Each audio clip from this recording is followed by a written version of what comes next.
Looking at the wide receiver room, I think this is a top five wide receiver room in the league, in my opinion. Mike Evans, future Hall of Fame level receiver. Of course, he always gets the 1,000 yards. That's some insanely clutch plays. Chris Godwin, if he can recover from his injury, he'll be a high level player.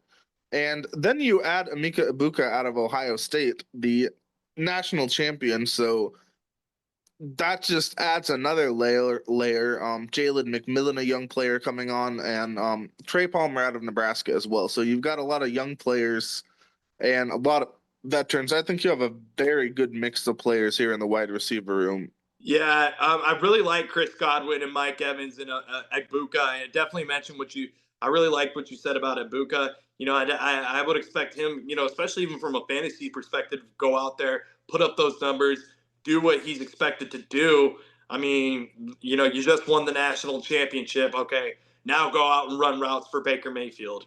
So Yeah. pretty sweet deal if you ask me. And you get to go. You go from being in the cold in Ohio to now you get to go Yeah. play in that Florida Heat. So pretty sweet deal for him there.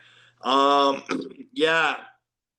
So I really like Mike Evans. Evans, what you mentioned about the him being a Hall of Fame wide receiver. Obviously, you loved that end of the season moment where he was able to get the 1,000 yards to keep that streak going. So you love Yes. you loved that moment there.